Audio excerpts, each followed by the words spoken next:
Hi, I'm Tracey.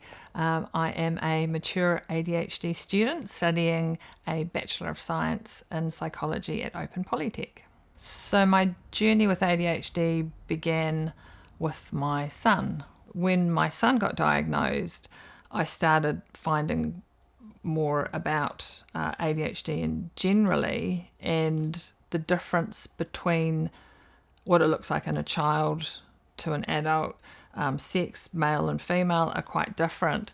And so I started thinking, a lot of these sound really familiar because there wasn't much awareness about ADHD. When I was growing up, we just thought that they were personality traits. Like, I was very relaxed about things. I didn't necessarily achieve to my potential. Lots of could do better if tried harder, has the intelligence but just doesn't focus, doesn't apply herself. So all of those kind of things. And then eventually decided to go and seek a diagnosis. And there was even self-doubt about that. And I was thinking, what if I don't have ADHD? What if I am just a bit crazy or not very good at things and a bad organizer? And you start being quite negative. So it was actually a relief. It helped a lot in terms of even my mental health. So I'd been struggling a bit with my son and his journey. And so I was on antidepressants. So once I'd got my diagnosis and found out a bit more and got some strategies and knew what was going on, I actually went off those. And things aren't easy. It's just that I give myself a bit more of a break. So it's about knowing your strengths and weaknesses. And so that has helped again with my decision to try and study again.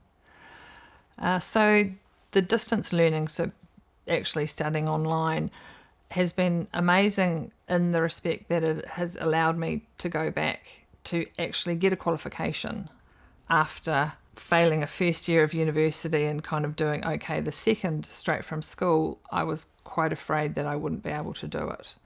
So I decided to do a diploma in psychology, which was a year, and that allowed me to see, can I commit to it? Can I actually do it? And that fear of failure was really big. Finding that there was the courses that I wanted to do and that it was in such an easy format and so accessible was really awesome, really amazing. Some of the biggest things was working out how long do I need, because there is a suggestion of 15 hours a week per paper, and that would probably be fine for most people, but with ADHD and the fact that it can take a while to actually focus and get into a topic, to actually start things, to work out, okay, I need to do my research, it's going to take about this amount of time, and then I'm going to have to put it together, which is going to take at least 3 or 4 times longer than I think it's going to take because of all the rabbit holes and getting sidetracked. So I add 5 to 10 hours to that at least.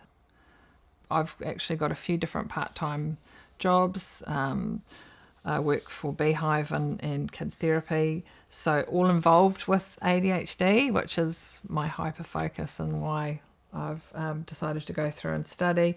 And I'm on the board of ADHD New Zealand, so we have lots of different meetings and things. So for me, it was the fact I've got all these different little jobs plus home, teens to run around and actually come into a routine.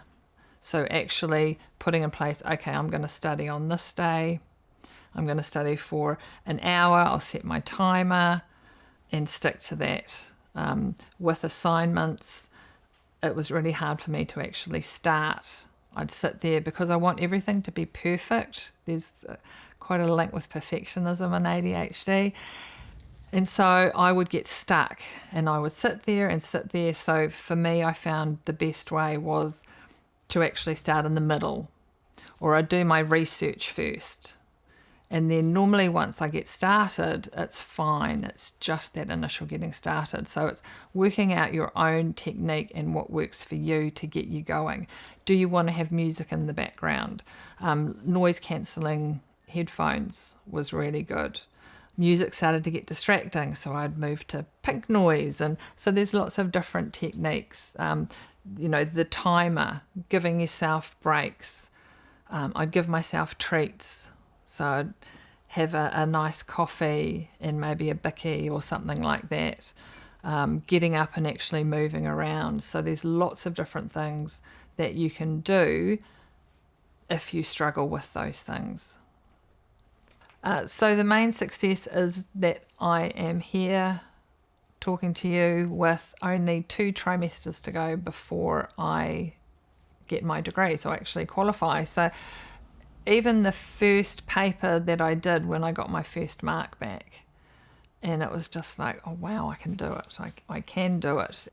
But it has been so helpful for my work, just understanding a little bit more about what's going on in our minds. It's so relevant to everything. It's helped with my family, it's helped with my relationships with my partner and my children, and even recognize in myself. So it has helped me become more self-aware and work on those things and realize that nobody is perfect.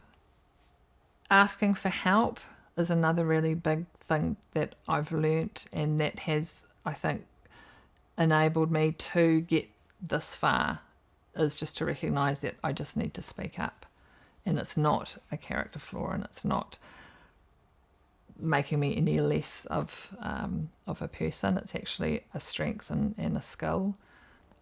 If you're looking at studying, absolutely go with your passion.